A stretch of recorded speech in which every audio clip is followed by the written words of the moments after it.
What's up, people? Happy Wednesday. Hope all you're having a great day so far. So, before I get into this episode, let me just say this. Um, this morning, I went on soapoperadigest.com and imagine my surprise, right? They had an interview up with Melissa Claire Egan, who plays Chloe Newman. I mean, not Chloe, Chelsea Newman on The Young and the Restless. And she used to play Annie Lavery on All My Children, right? So I scroll down, I'm reading the interview. Now, mind you, the interview is not by Soap Opera Digest. Soap Opera Digest is not interviewing her. The fans are interviewing her. These are emailed questions to her. So, mind you, I'm scrolling down, I'm reading the questions, I'm reading her answers. It's like a Q&A. So, mind you, I read a question, right? Not even knowing that that was my question. I see my name in bold under the question. And then I remembered, I said, oh shit. I fucking sent the question to her via my email to Soap Opera Digest a few months ago. Because I remember Soap Opera Digest put it out there that they were going to be interviewing her, but it was going to be a fan interview, meaning fans could send in questions to her and she'll answer. It's a Q&A.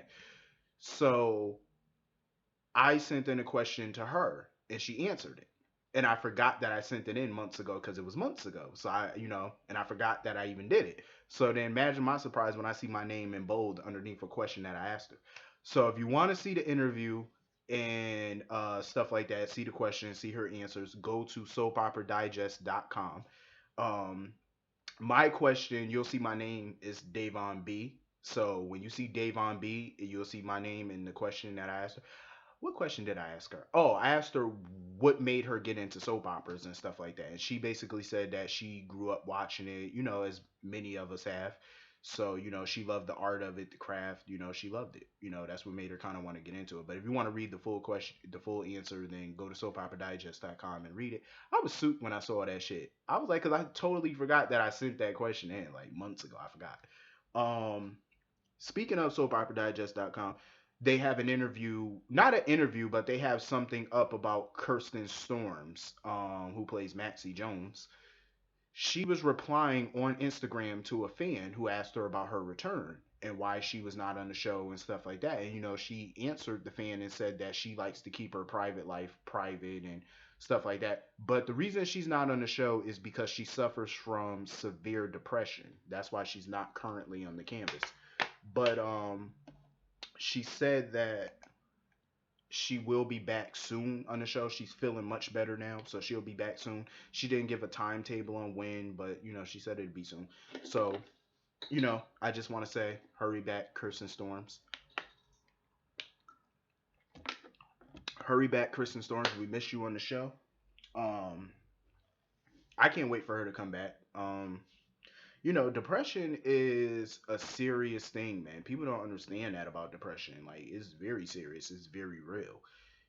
So, if you know somebody that has it and stuff like that, get them some, type of counseling therapy. I kind of went through it a little bit, but mine wasn't as severe. My depression was over certain things, but you know, people do get depressed. They go through things. It depends on the level of your depression. You know what I mean? But when you have severe depression, I think you should definitely go. Therapy could be a good thing. Going to see a therapist, maybe getting a life coach or something like that. You know what I mean? It's not a bad thing.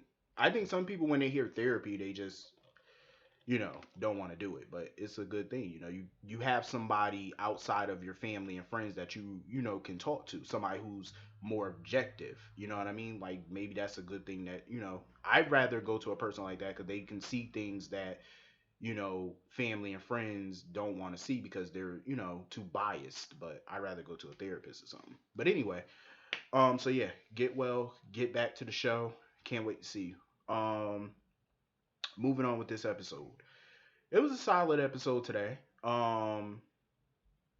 Let me just say this. I love Curtis and Jordan together. I like them together. Like I said, we need more diversity on this show. But I like them together. You know what I mean?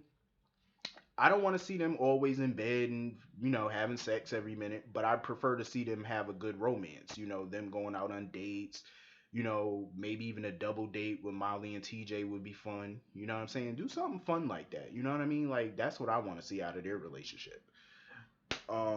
Maybe a year from now, 2 years from now, it could lead to them getting married. Maybe. They don't have to rush nothing. Trust me. I prefer if they didn't rush. I was hoping when I seen the chick walk up to Curtis and stuff like that after Jordan had left, because she had to get to work, because of this chimera and all this craziness that's going on. But when the chick walked up to Curtis and Curtis knew her, I was like, please don't tell me Curtis is about to cheat already and be a hoe. But no, he stayed firm and basically told the girl, he got a girl, he with somebody, which is a good thing. Um, Good job, Curtis. But you could tell that that chick, she's relentless. If they plan on keeping her on the show, I can tell she's gonna be a problem. She's not gonna stop until she break up Curtis and Jordan. I can already tell that they about to have some angst if this chick stay on the show. I already know. I don't know who the girl is, but apparently Curtis knows her, so whatever. I just hope that that's not the case and she's just like a day player. So anyway, moving on from that. So Anna was pretty much telling Nathan about what was going on with the Chimera and all this type of stuff, because Nathan tried to warn Nina about it and try to tell her that she didn't know everything about Valentine, but she had to run off or whatever, go see about Charlotte. So she gets to Lulu house after Anna left, because Anna was there to tell them about how Valentine sold the Chimera years ago to Helena for surgery. So they start telling Nina about it. And of course, you know how Nina is. Nina don't like to hear shit. Like anything negative about Valentine, she don't like to hear it. I just feel like she always has blinders on when it comes to Valentine. I feel like that's gonna be her downfall. Like stop having blinders on.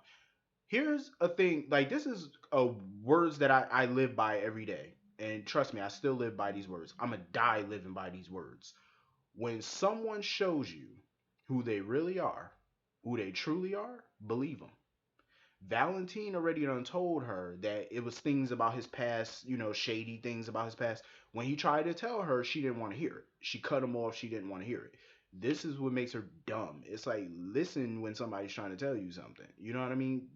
When you want, especially if you don't know a person that long. You know what I mean? You haven't known that person that long. She has barely known him a year. You know what I mean? She married him after only knowing him for a couple of months, barely knowing him. She married him so soon. So now y'all have only known each other for close to a year. You don't know everything about his past. He has a lot of shady things about his past that you don't know nothing about. And that's why it's so hard for her to believe any dirt about him, because he's only shown her that kind gentleman side of himself. She don't know the other side to him, the dark side. You know what I mean? Speaking of that dark side, years ago when his character was first mentioned by Helena, they made it seem like Valentine was the devil incarnate.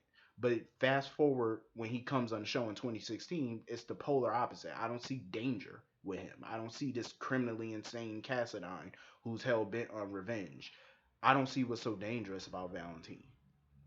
You know what I mean? So I think they tweaked his character to kind of dumb down his dangerousness, so that way they can make him viable on the show. I think that's what they did with his character, because he's not the character that Helena explained to Luke back in 2009. He's not that same character, not that I remember.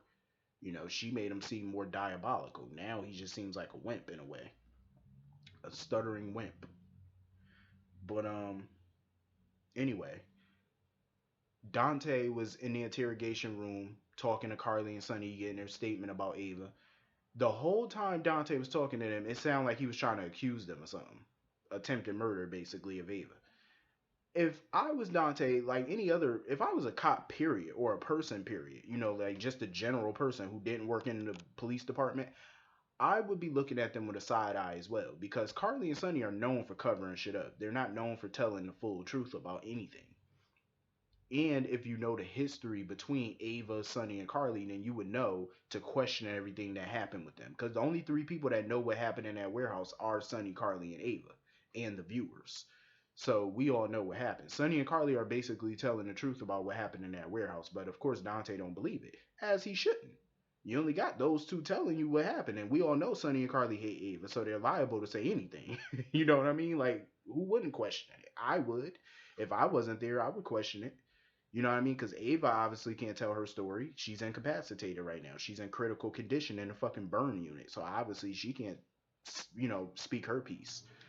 Um, but the evidence basically backs up what they were saying. You know, and why should Carly and Sonny go back to save Ava? Not because it would be, they were trying to be malicious. Carly actually thought about going back, but Ava was trapped in there from both exits. The back door was blocked, the front door was blocked, and it had fire in the way.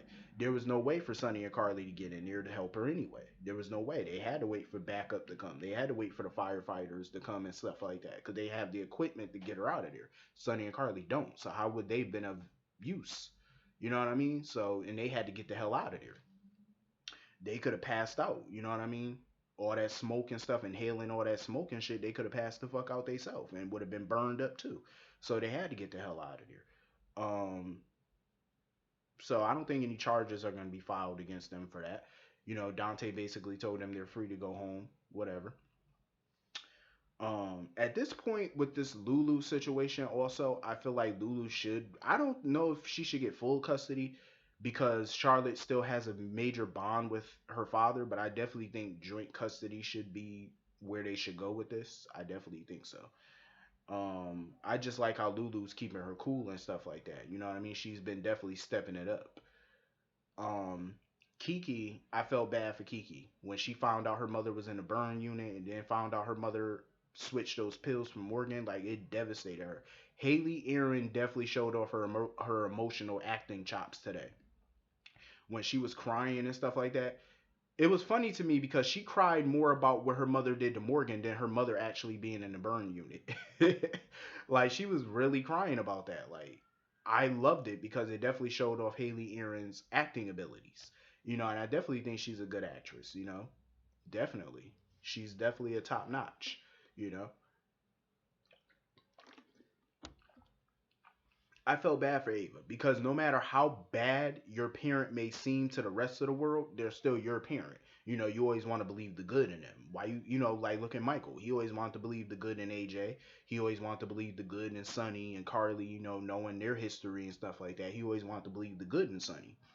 But we all know Sonny could be an asshole and stuff like that, murdering people, being a hypocrite. But still, if that's your parent, you still want to see the good in them. That's like with kids who got parents that's on drugs and stuff like that. You always want to see the good in that parent. You don't want to believe the worst, but sometimes you have to come to grips with that. You know, um, I feel like Ava is definitely paying for her sins. Like, think about it. Kiki more than likely is gonna hate her, when she wakes up, more than likely, depending on how they're gonna go with this. And now she has burns on over 50% of her body right now. So I definitely think she's paying penance for what she did. Just like Sonny and Carly, I always felt like they were paying for the sins for their, but I felt like their kids always paid for their sins. Like Michael, when he got shot, he was paying for Sonny's sins of being in the mob. You know what I mean? Even when Christina and all them got kidnapped, they were paying for, Sonny's sins. Um, like Morgan. I felt like Sonny and Carly were paying for their sins against AJ and everybody else. Because now I've always was pissed about that.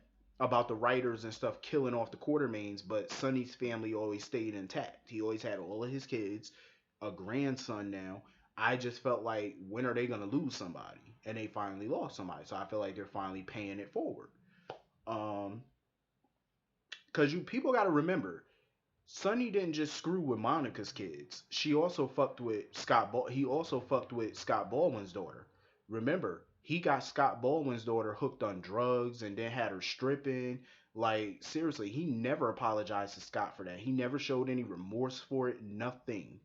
So I feel like what's going on with Sonny and his kids now, I feel like his kids are paying for all his sins. So that's just how it is.